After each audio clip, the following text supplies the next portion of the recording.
Olá pessoal, sejam muito bem-vindos aí, pessoal, se inscrevendo no canal. Eu sou o professor de Física do site namorocoafisica.wix.com/home, que na verdade é um site de aulas particulares, né? E gostaria de agradecer imensamente aí a galera que está se inscrevendo no canal e falar que esse é um canal democrático, tá? Vocês podem escolher os conteúdos que vocês desejam ver aqui no canal. Então, se vocês têm outros tipos de dúvida, você pode mandar tanto nos comentários dos vídeos, como também por e-mail, no e-mail namorocoafisica.gmail.com, tá? Bom, hoje eu vim trazer para vocês a prova da UERJ aqui, que foi realizada no Rio de Janeiro ontem, no dia 16 do 7, né? E eu confesso que eu já passei o olho na prova, porque desse ano eles mudaram, né, a estrutura da prova. Antigamente vinha dizendo as áreas do conhecimento, né, ciências humanas e tal, ciências da natureza, e agora não tá, né? Você tem assim, tá tudo misturado, questões de matemática junto com questões de português, enfim. Então eu passei o olho aqui para tentar localizar as questões de física e trouxe aí uns comentários interessantes para fazer em algumas dessas questões. Vale lembrar que meus vídeos normalmente são grandes, né?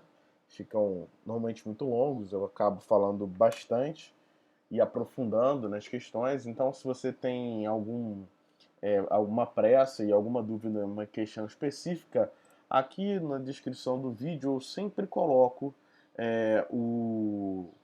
o tempo para que você vá direto para a questão que você tenha dúvida. Por exemplo, aqui tem um vídeo, né, que eu fiz da prova da UERJ de acesso do ano passado para 2017, se não me engano, esse aqui é o segundo exame de clarificação, e você pode pular aqui, né? Se eu quero ir para a questão 34, então você está fazendo a prova e ele vai direto para a questão 34. Então, se você estiver com pressa, vá lá na descrição do vídeo que você vai encontrar o tempo da questão. Sem mais delongas, se você quiser, agora esse é o tempo para você ir lá dar uma pausa no vídeo, pegar um lanchinho, certificar que você está bastante alimentado e disposto para essa linda prova de física que vamos fazer. E então vamos nós, tá? Bom, começando a prova aqui, a gente, eles começaram aí com um texto interessante do Marcelo Gleiser e tal. Eu não li não, mas conheço o Marcelo Gleiser. E por que eu falei que o texto é interessante? Porque na verdade, quando eu estava procurando as questões, eu caí nessa questão aqui, né? E aí, até já vendo que estava tudo misturado, fiquei na dúvida se essa era uma questão de física ou de português. E ela é uma questão, na verdade, de português, mas que se encaixa muito bem, né? Eu não vou comentar para não perder tempo, mas é muito interessante essa questão de que ele fala, né? Marcelo Gleiser, vou resolver a questão 2. Marcelo Gleiser sustenta que a ciência descreve a realidade por meio de uma série de aproximações. Isso é verdade. Desse modo, ele recusa a compreensão de que o objetivo da ciência, né, a função da ciência, seja estabelecer o que, né? Então, o que a ciência faz? O que é ciência de verdade? Né? Certezas imutáveis. Isso não faz parte, né? Ou seja, a realidade, aquela convicção da realidade da natureza, não faz parte da ciência. A ciência, na verdade, é uma grande elaboração de modelos que a gente vai trabalhando até chegar num que se aplique e que seja experimentalmente mais provável. Bom, vamos de lá, de fato, para as questões. Eu não separei, infelizmente, dei mole aí, não separei as questões, mas eu lembro mais ou menos. Por exemplo, a primeira questão é essa aqui, uma questão de espelhos, né? Bom, considerando o conceito de simetria, observe o desenho abaixo. Então aqui tem um eixo AB e o eixo de simetria é o eixo S. Então é como se tivesse um espelho aqui no eixo S, né? Bom, os pontos A e B são simétricos em relação à reta S, quando S é a mediatriz do segmento AB. Observe este novo desenho. Então, tá aqui Em relação à reta S, a imagem simétrica de R representada no desenho é.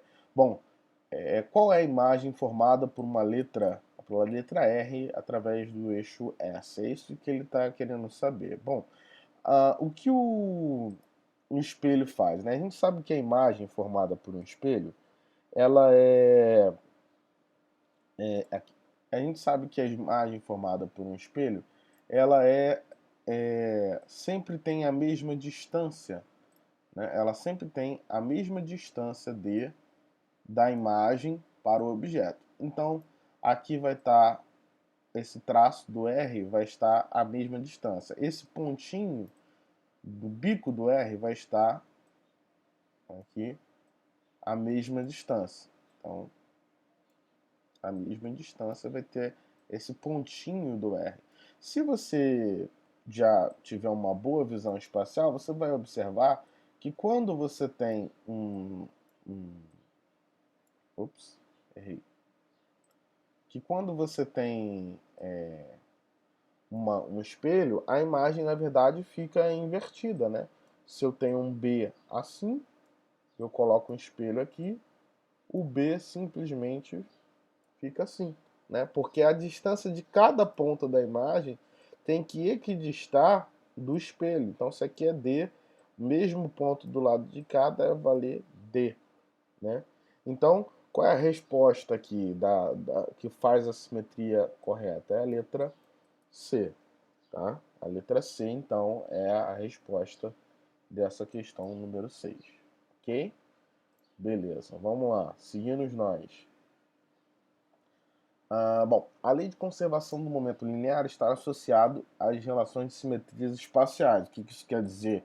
Que para a física, em física clássica, ou seja, em física newtoniana, essas que você estuda na escola, né, no ensino médio, o espaço ele possui uma equação uma transformada, né? Ele possui como eu vou dizer, uma uma expressão que transforma os espaços de maneira é, razoável com um tempo constante. Nossa, ficou muito confuso. Eu estou falando da transformada de Galileu. Se você quiser, depois você pode pesquisar o que é a transformada de Galileu. Mas, enfim, basicamente que 10 metros num referencial vai ser 10 metros num outro referencial, independente da velocidade com que isso está andando. Ou seja, você está num trem, né? Então você está num trem aqui, ou num ônibus, né? Você está num navio, segundo o meu desenho, e aqui tem um barquinho, né? Um barquinho de comprimento L. E aqui está a margem do rio, onde tem um candango ali, né? Que está olhando tanto para esse navio que se move com velocidade V, né? Uma velocidade V, vai ver esse barquinho de comprimento L, como esse outro aqui com velocidade. Quantas pessoas que estão aqui no navio, né? No cruzeiro, também vai olhar e vai ver isso com velocidade L. Isso acontece para situações onde essas velocidades são pequenas, né? Então, ah, os, as simetrias espaciais em qualquer referencial, ou seja, as dimensões espaciais em qualquer referencial é a mesma para velocidades pequenas. E aí tem uma transformada, chamada transformada de Galileu, que você consegue observar isso de maneira bastante razoável. No caso de de movimentos muito rápidos, né, com velocidades próximas à velocidade da luz, isso tem uma certa alteração, né? A transformada é chamada de transformada de Lorentz. Mas ainda assim, o momento linear, o que é o momento linear, né? O momento linear é também chamado de quantidade de movimento, né? Ele pode ser às vezes representado pela letra Q, às vezes representado pela letra P, né? Ele na verdade é tão simplesmente o produto da massa vezes a velocidade, certo? Então ele é o produto da massa vezes a velocidade. Essa grandeza essa grandeza aqui, momento linear, ela se conserva para a maioria na física até hoje ela se conserva em quase todas as situações. Se conserva momento, conserva energia. Energia sempre se conserva, né? Em raríssimas exceções, energia não se conserta. É como disse o Glaser, né? Você falar sempre, nunca, dentro da física é complicado porque existem objetos que são muito esquisitos. Mas, bom, o que esse cara está querendo dizer? Vamos, sem mais delongas, né? Ele quer dizer que é, a quantidade, né, de movimento Q igual a m vezes v é uma constante, né? É uma constante. Ou seja, o v, mv vai ser igual sempre, né? Então, como que a gente vai analisar? Então, agora, continuando a questão. Nesse contexto, considere uma colisão inelástica. Colisão inelástica. O que você entende por colisão inelástica, né? A colisão inelástica é a colisão de um chiclete na parede, né? É aquela que você vai pegar um chiclete desses que tem bastante goma, né? E você joga esse chiclete contra a parede, você joga esse chiclete contra a parede e ele gruda na parede e fica lá grudado para sempre. Ele não, isso é chamado de colisão inelástica. O que seria oposto a isso? Uma colisão perfeitamente elástica. Vocês já devem ter brincado com aquelas bolinhas perereca, aquelas bolinhas que vende em padaria, mercado, que você bota R$ 1 e ela sai. Então, aquela tem um excelente coeficiente de restituição, dá para a gente mais ou menos entender o que se passa. Colisão elástica, ou perfeitamente elástica no caso, seria aquela que você joga um objeto contra a parede, ele vem, bate na parede e volta com a mesma velocidade que é,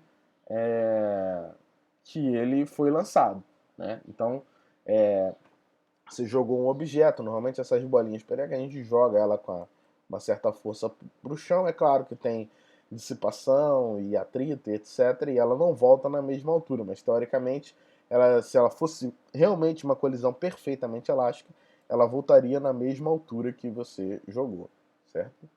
Então, colisão inelástica é isso. A gente também pode usar a colisão inelástica quando você analisa, por exemplo, um trem num trilho, né? Um trem andando num trilho com uma certa velocidade v, e ele colide com um carro e depois sai rebocando o trem, carro e sai tudo junto, né? Numa tudo colado. Ou ainda um patinador parado, né, numa pista de gelo, um outro patinador com velocidade v, né, uma velocidade v para lá, ele colide com esse daqui e depois eles saem juntos, né, saem juntos. Isso também é uma colisão chamada de colisão inelástica, tá? Deu para entender? Acho que deu, né? Então, entre uma partícula de massa m e velocidade v e um corpo inicialmente em repouso. O que significa dizer inicialmente em repouso? Estava parado. De massa igual a 10m. Tá? Logo após a colisão, do sistema composto pela partícula e pelo corpo, que vale A. Bom, o que a gente pode então fazer, né? Vamos lá. Primeiro, lembrando, né? A quantidade de movimento é o produto da massa vezes a velocidade. Isso é o que a gente chama de momento linear. E a gente sabe que a quantidade de movimento de antes tem que ser igual à quantidade de movimento de depois, certo? E a gente sabe que a quantidade de movimento de antes, então a gente tem antes, né? Qual era o movimento antes? Você tinha uma partícula que tinha massa m e velocidade v. Então, m era a massa e a velocidade v. Né? E o que aconteceu antes? Isso aqui é antes. E aí o que que aconteceu, né? Ah,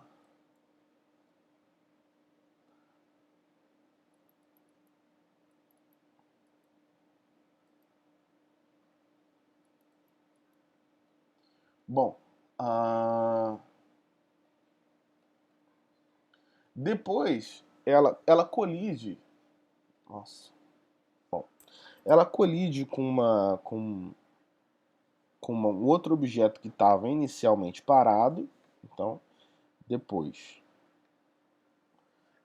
essa partícula de massa m, mzão e velocidade v, vai colidir com o objeto que estava inicialmente parado, que tinha massa. O objeto outro, né, tinha massa.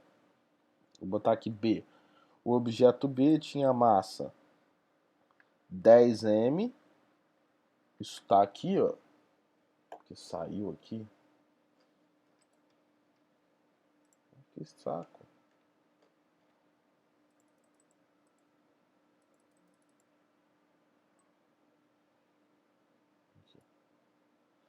O objeto. Consigo diminuir o zoom. Bom, o objeto tem massa 10m aqui, ó, né? E estava inicialmente em repouso, tá? Cadê? Bom, e estava em repouso, significa que a velocidade dele era igual a zero. Então, antes ele só tinha esse cara vindo, ele bate nesse daqui e depois saem juntos, assim, tá? Saem juntos para lá, tanto de m quanto de 10m, certo? Bom, então vamos continuar com a nossa ideia de que a quantidade de movimento tem que se conservar. Qual é a quantidade de movimento antes, né? Então, só para ficar, estou fazendo a quantidade de movimento antes igual a quantidade de movimento de depois. Qual é a quantidade de movimento antes? Vai ser a massa, essa massa aqui, vezes a velocidade. O outro estava parado. Então, se você fizer massa vezes zero, né, vai dar zero. E depois? Bom, depois você vai ter, eles saem juntos, grudados, tá? Logo, a velocidade que eu vou chamar aqui de velocidade linha, né, ela é igual para os dois.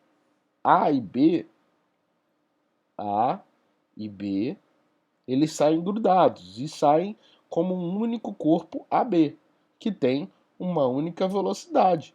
Você pode considerar A e B juntos como um corpo AB que vai ter uma velocidade V', então a quantidade de movimento depois vai ser V'. E qual vai ser a massa? Ora, a massa de AB desse corpo é a massa de A mais a massa de B.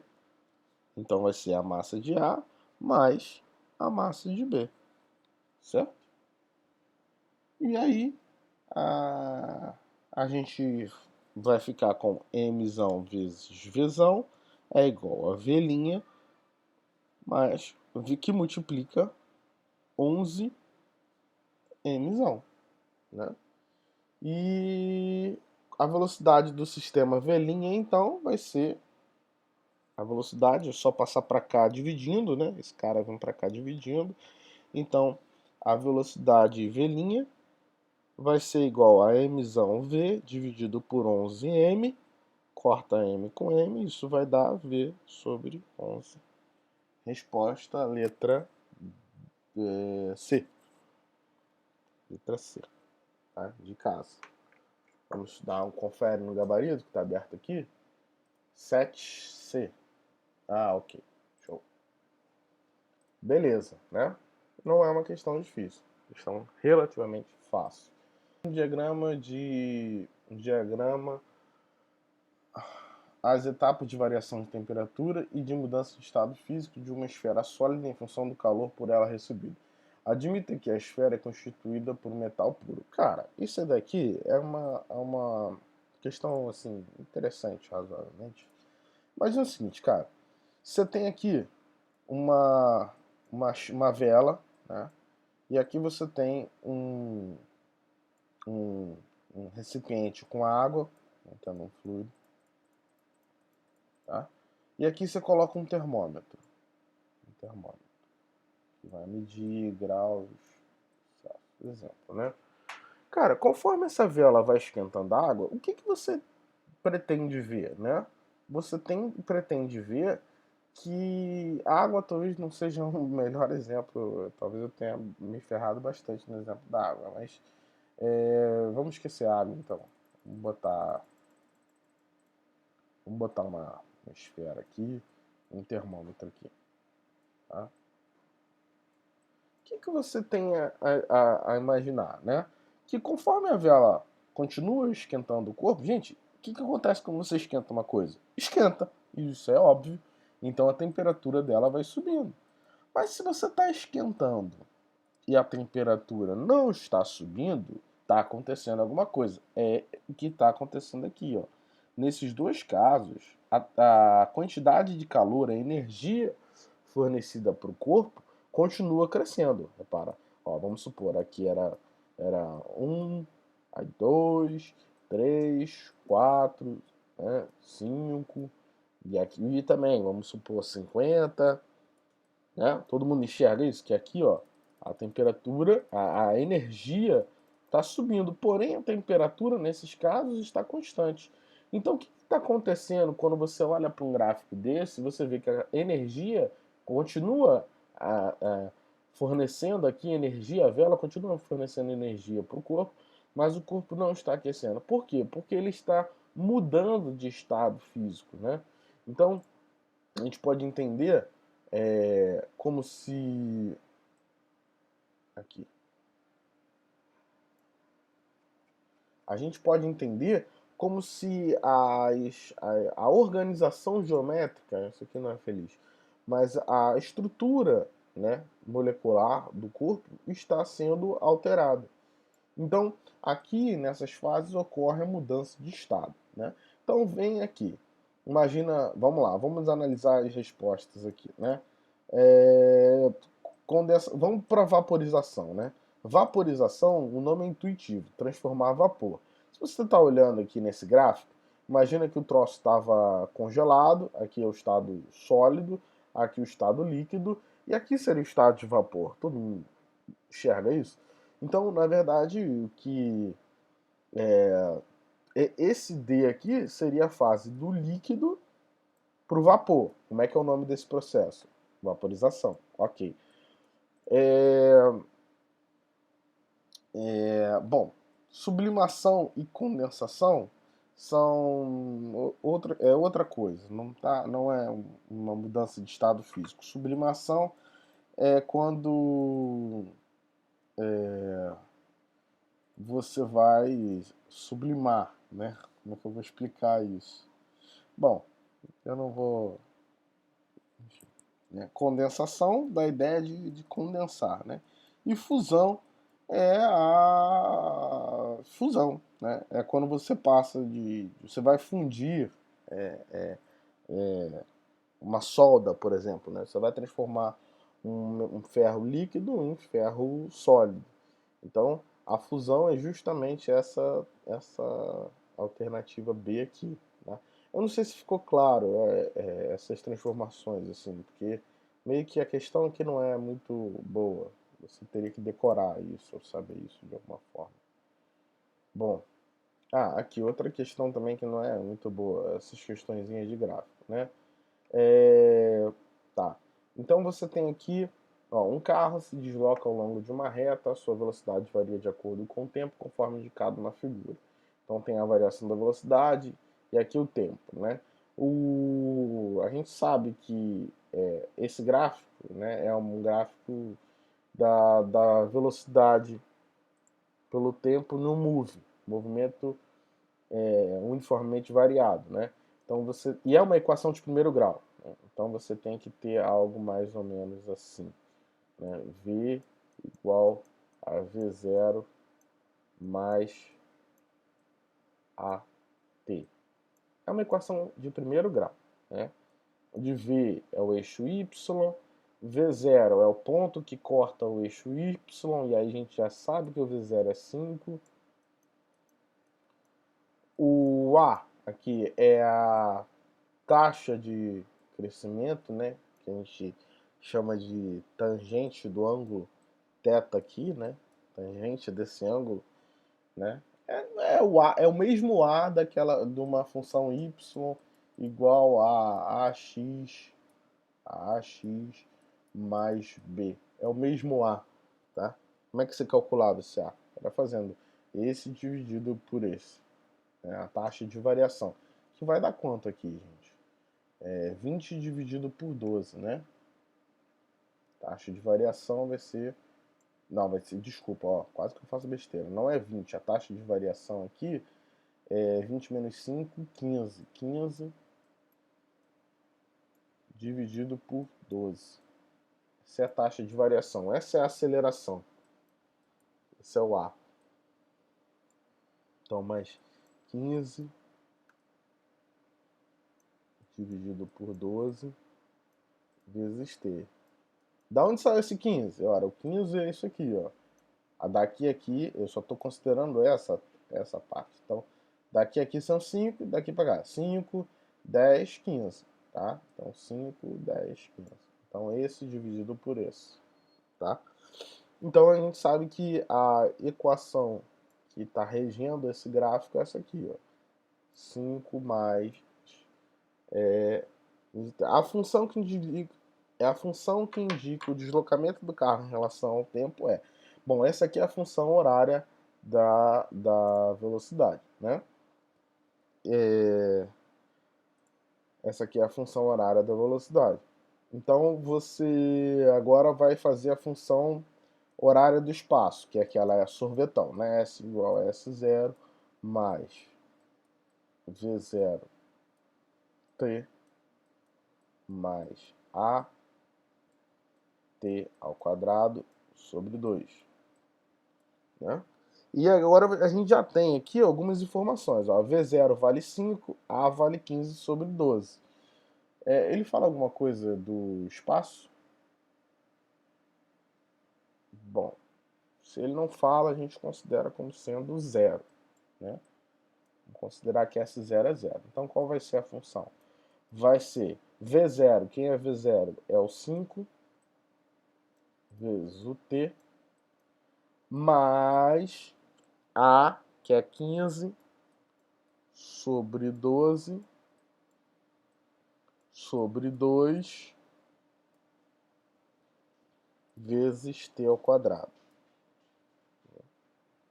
É isso. Aí agora, tá lá, a única coisa aqui só fica entre A e B, né? Entre A e a B, só que você tem que resolver essa conta aqui para saber quanto que vai dar, né? 15 sobre 12 dividido por 2 sobre 1, né? Repete a primeira, multiplica pelo inverso da segunda. Então é 15 sobre 24. Isso vai dar, vamos lá, deixa eu tentar fazer aqui. 15 dividido por 24 vai dar 0, vírgula, aí vai dar 0, aí para dar 150, 24 por 150, vamos tentar 5. Quanto que dá 5 vezes 24? 5 vezes 24 vai dar 5 vezes 4, 20, fica 0, vai 2. 5 vezes 2, 10, com 2, 12, 120. 6 vezes 24. 6 vezes 4, 24, vai 2. 6 vezes 12, com 2, 144. Tá mais próximo, né? Então é 6. Então é a letra B. Tá? É a letra B aí. Vamos confirmar para ver? Bom, deixa eu ver aqui. É 40. Letra B, tá certo. Beleza. Então, uma questão de química. Aí, vamos lá. Um experimento, os blocos 1 e 2, de massas iguais a 10 kg e 6 kg, respectivamente, estão interligados por um fio ideal. No primeiro momento, uma força de intensidade F igual a 64 newtons é aplicada no bloco 1, gerando no fio uma tração TA. Em seguida, uma força de mesma intensidade F é aplicada no bloco 2, produzindo uma tração TB. Observe os esquemas. Desconsiderando os atritos entre os blocos e a superfície S, a razão entre as trações TA e TB. Essa é a questão. Todo mundo aí, aluno, vai tremer na base aí de fazer. Mas é uma questão simples, gente. Vou fazer aqui. Deixa eu te dar o bizu. Qual é a dica master que você precisa quando você fazer? Quando você tem uma situação onde você tem uma conjugação, né, de blocos. Então tem aqui T1, 2, né? E aí eu puxo uma força F aqui, né? E aí aqui eu vou ter a atração no fio. E depois a situação se inverte. Depois essa situação aqui que eu vou ter TA. E depois eu vou ter aqui bloco 1, bloco 2. E aqui eu vou ter a força F. E aí eu tenho uma tração TB. Tá? Gente, como é que vamos fazer? Como se faz esse tipo de questão? Primeiro, vamos caracterizar os blocos, que não está caracterizado assim de maneira clara, né? Então vamos definir aqui o 1. Qual é a massa do corpo 1? Então vou chamar de M1. Vale quanto? 10 e 6, tá? Então, 1 vale 10.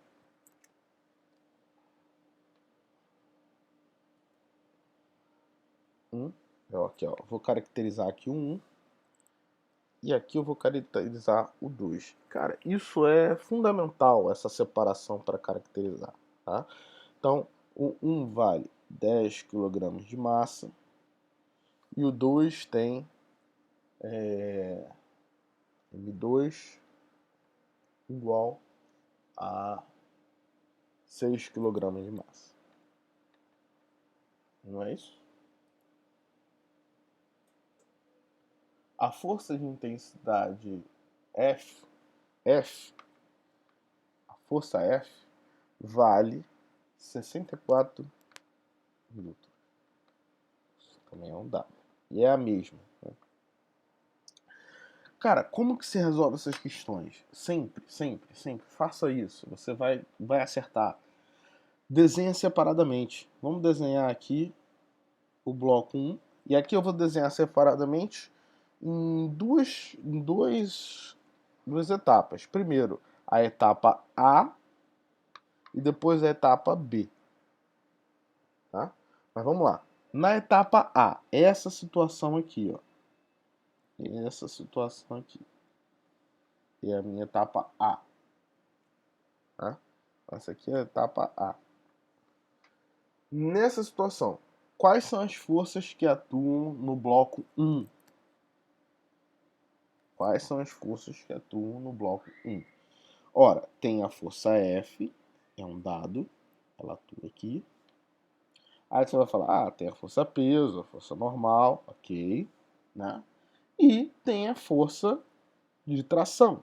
Você pode dizer que é a força de B, eu vou até chamar assim, você pode chamar que é a tração, é a TA, a famosa TA, ou é a força de B em A. Também você poderia chamar essa tração de força de B em A. Mas, bom, a gente vai chegar lá, tá? E qual é a lei de Newton aqui? Faz a lei de Newton aqui. A lei de Newton, segunda lei, diz que a força resultante é o produto da massa vezes a aceleração. Faz a lei de Newton aqui. A força resultante vai ser quem vai ser a força resultante? A soma vetorial das forças que atuam. A normal e o peso se anulam, né? Não há movimento na vertical. E na horizontal vai ter a força F menos a TA, né? considerei a força F como sendo a força positiva, né? Menos a TA. Isso vai ter que ser igual à massa dele, a massa M1, vezes a aceleração, certo? Tá? Até aqui, tá acompanhando? Tudo bem? Bom, como se eu pudesse ouvir vocês, né? Seria muito bom que eu pudesse ouvir vocês, mas não dá, infelizmente. Então, e agora fazendo a mesma coisa para esse cara aqui. Quais são as forças que atuam no 2? Olha para o desenho, olha para cá. Tem a força peso, a força normal, ok, mas elas se anulam, né? E não tem força aqui, olha para cá. Não tem força aqui, certo? Então a única força que atua no 2 é a força TA. Fazendo a segunda lei, força resultante igual a massa vezes a aceleração para esse cara aqui, eu vou ficar com TA, que é a única força que tem aqui, a normal é a peso se anula, igual a massa 2 vezes a aceleração. Então eu vou ficar com TA igual a M2 vale 6 vezes a aceleração vale A. Certo?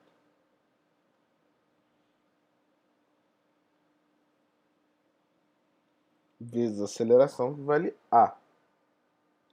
E aqui, né? Aí, bom, agora eu já sei quem é TA, né? TA é 6A. Eu sei quem é TA. Então, vamos trazer TA para essa expressão aqui. Eu vou ficar assim, ó. 64. Que 64 é esse, Popojo? É o F aqui, ó. O F. Tá? É porque eu fiz esse linha aqui e infelizmente não dá para apagar desse programa aqui. Eu não consigo apagar. Então vamos fazer assim mesmo. Vou ficar com 64 menos 6A igual. Na verdade, nem precisa, né, fazer isso. Não precisa fazer isso. Não precisa. Não precisa. Não precisa. Tá? Aqui eu tenho TA. Agora vamos pro B aqui. Vamos pro B. Para a situação B. Né? Ou seja, a situação onde quem é puxado é o 2. Se eu traçar, olha só, se eu traçar as forças que atuam no 1, quais são? Peso, normal. Né? E eu estou olhando agora para esta situação aqui, certo? Não tem força para o lado de cá, só tem a força TB. Então, força TB para cá. Qual que é a segunda lei de Newton para esse caso? Força resultante igual a massa vezes a aceleração. Eu vou ficar com TB igual a massa, né, dele, a massa do corpo, né, que é 10, né? 10. A. Certo? E aí, ó, já tem o TA e já tem o TB. Ele me pergunta a relação, né? A relação entre TA e TB. TA e TB. É meio sugestivo você imaginar que quando você puxa com a mesma intensidade de força, né, o sistema, independente dos lados, tudo bem, a tração aqui pode variar. Mas a aceleração do corpo, como não tem atrito, né, é a mesma. Já que não tem atrito, a aceleração é a mesma nos dois casos. Então, eu vou ficar com TA 6A sobre 10A. Né? Corto aqui A com A, isso vai me dar 3 sobre 5. Resposta, letra C. Vamos ver se está certinho. 42. C. Olha lá. Tá lá. Certo. Tá? Letra C. A resposta. Tudo bem? Agora, essa dica de dividir e fazer independente, cara, faça sempre isso. Se você tiver aqueles problemas assim de blocão, aí bota um bloquinho aqui no meio, aí bota um blocão aqui, né? Aí o corpo A, corpo B, corpo C, quer saber a força entre eles, atrito, aceleração. Faz separado, separa. Primeiro faz só o A, depois só o B, depois só o C. E vê para onde está. Quem vai te coordenar a equação, vai juntar, vai ser a aceleração. Porque se você está empurrando, eles estão indo juntos, a aceleração é igual. Né? Se você está empurrando, eles estão indo juntos, a aceleração é igual. Tudo bem? Tá? Faça isso. Essa é uma boa questão para exercitar isso. Bom, aqui, gente, tá a questão que eu mais achei interessante da prova inteira. E eu acho que é a última questão de física da prova. E talvez a questão que mais gente vai errar e vai errar de bobeira, né? Então eu vou perder um pouco mais de tempo nessa questão aqui, porque é uma questão muito interessante. Vamos lá.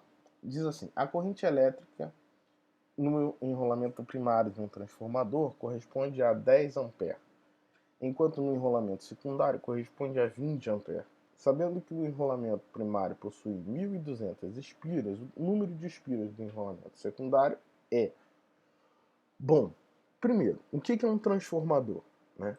O que é um transformador? Vamos tentar entender isso daqui, porque isso daqui é normalmente uma questão que o professor já dá essa fórmula no final do ano de magnetismo, de indução magnética, e vira uma fórmula que você tem que decorar e que provavelmente você não vai decorar e provavelmente você não vai conseguir fazer a questão porque você não lembra da fórmula e a fórmula não está aqui, né, na prova.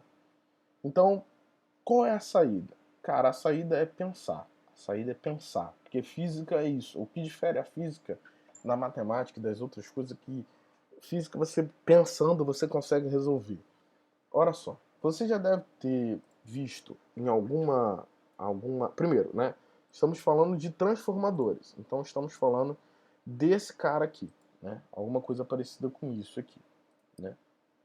Um conjunto de espiras de um lado, um conjunto de espiras do outro lado, né? É uma situação como essa. No meio tem um material ferromagnético, né? No meio tem um material ferromagnético que induz as linhas de campo. Bom, aí vem o que eu quero falar. Você já deve ter visto isso em alguma feira, em algum lugar na sua vida, que tinha uma lâmpada com uma espira e um ímã, e aí você passava o ímã pela lâmpada e a lâmpada acendia, né? De alguma forma. Você já deve ter visto isso, né? Essa é a, a luz que a gente recebe. Como é que vem a energia elétrica, né? Então, você tem um ímã que a gente gera energia elétrica. A gente tem um ímã. Repara nesses pontinhos aqui. Sabe o que é isso aqui?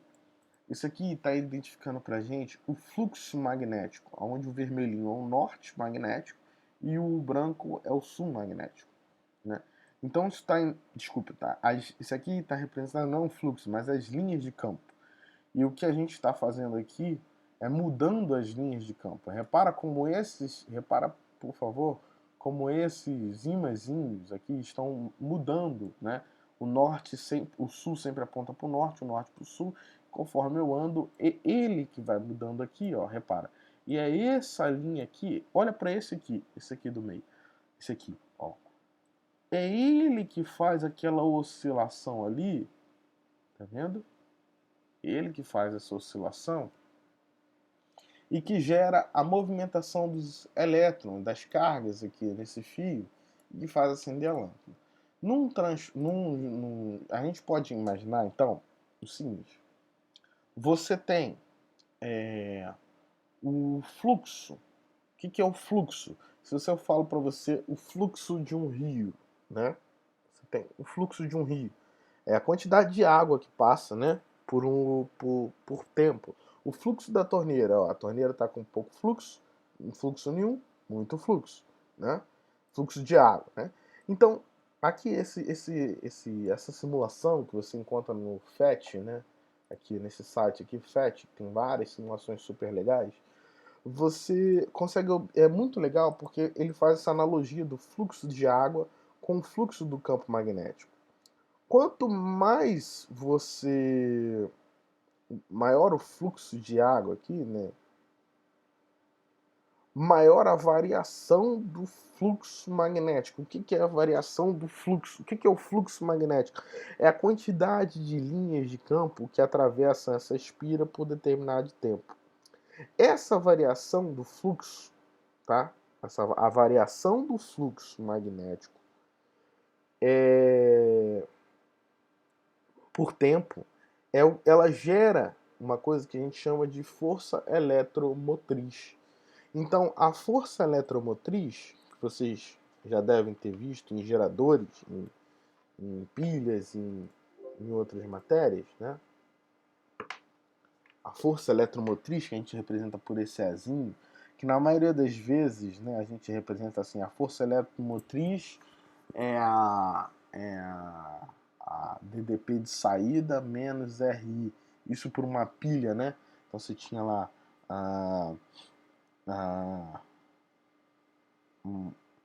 uma pilha aqui, né, mais ou menos assim, onde você tinha que a força eletromotriz, uma resistência interna, isso saía para um circuito, alimentava um circuito. Vocês já devem ter visto esse desenho, né? Vocês tinham uma resistência interna, né, que é essa aqui, e isso que alimentava o circuito saía uma DDP. Então, qual é a lei de Lenz? Diz o quê? Né? A lei de Lenz diz, a lei de Faraday. É lei de Faraday ou lei de Lenz? Nunca lembro. Bom, enfim. A lei diz que a força eletromotriz pode ser... tem um sinal de menos aqui, mas isso não vem ao caso.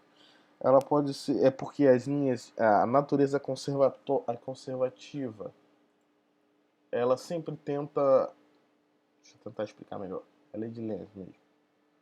A natureza conservativa, esse menos que aparece na expressão, ele vem porque, se você olhar bem, né, conforme o fluxo aumenta, entra aqui na espira, conforme o fluxo aumenta, entra na espira, gera aqui, aqui é a regra da mão direita, né? Regra da mão direita. Imagina você abraça isso aqui com a mão direita. Então, se as cargas giram no sentido horário, então gera um campo magnético para cá. Se as cargas giram no sentido anti-horário, então se elas estão girando assim, elas geram um campo magnético para cá.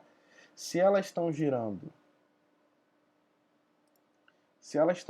assim, no sentido anti-horário, geram um fluxo magnético para cá. Como você aumenta o fluxo, como você está aumentando o fluxo, ela gera um campo, as cargas elas se movem de maneira a tirar essa alteração que você está fazendo. A natureza odeia que você mexa com ela, que você tente transformar. Então, conforme você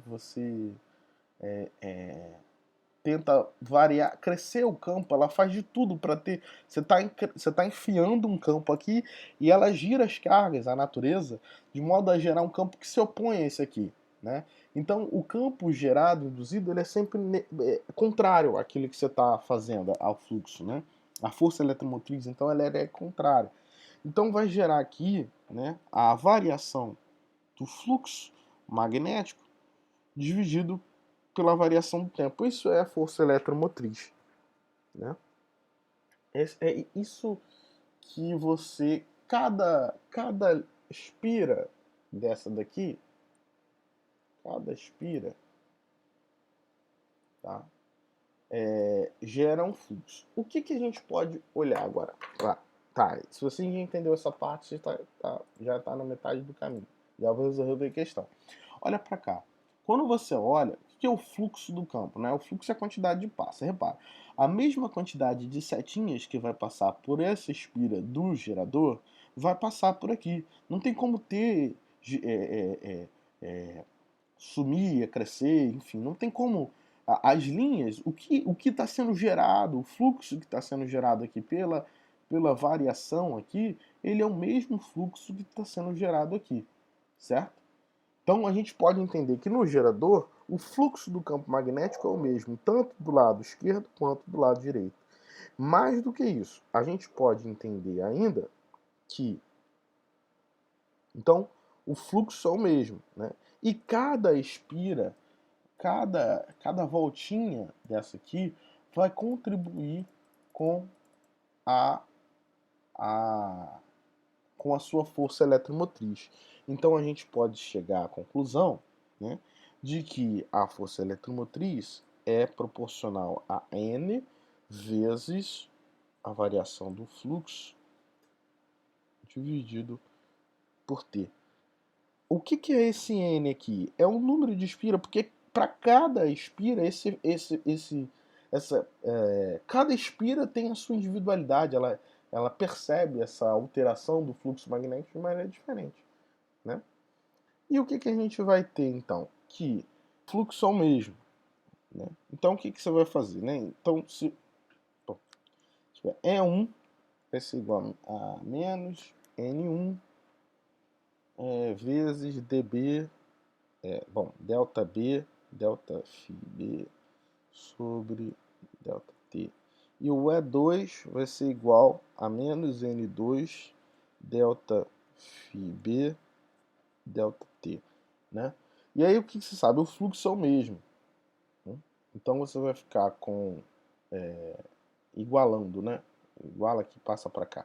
E1 sobre N1 é igual, ó, aqui, ó, fazendo aqui, ó, E1 sobre N1 é a variação do fluxo. É a variação do fluxo. Então isso é igual, então E1 sobre N1 tem que ser igual a E2 sobre N2. Da onde sai E1 sobre N1 igual, de onde sai E1 sobre E2 igual a N1 sobre N2, certo? Então você chega na equação, né, V1, como o sistema é ideal, né, a gente está tratando do sistema V1, V2, N1, N2. Essa era a fórmula que o professor deve ter dado para você em algum lugar, que você teria que ter decorado, mas ela não precisa ser necessariamente decorada. Você viu que eu demonstrei, né, ela. Eu demonstrei ela com não tanta dificuldade. E qual é o grande sacada aqui? Mas ele não fala em termos de voltagem, ele fala em termos de corrente, né? A questão fala em termos de corrente. E qual é a grande sacada? Cadê? Qual é a grande sacada? A grande sacada é que a potência dentro de um transformador ela tem que ser a mesma dos dois lados. A ideia de um transformador ideal é que a potência seja a mesma. Então, se você sabe que a potência é a mesma, você vai ter aqui, né, transformar esse cara aqui a gente sabe que a potência é igual a U vezes I, certo? E a potência é a mesma em ambos os casos. Se eu transformar em termos de potência, né, como é que vai ficar? Eu vou ficar com P igual a U1 e 1. Né? E passa o 1, então, né? Porque todo o estudo aqui foi feito em termos do U. Então, vou passar para cá. O 1 igual a P sobre I1. Né? E o 2 vai ser igual a P sobre I2. Então, como vai ficar? A expressão é 1 igual a N1, o 2 igual a N2. Opa, desculpa. Então, vai ficar assim.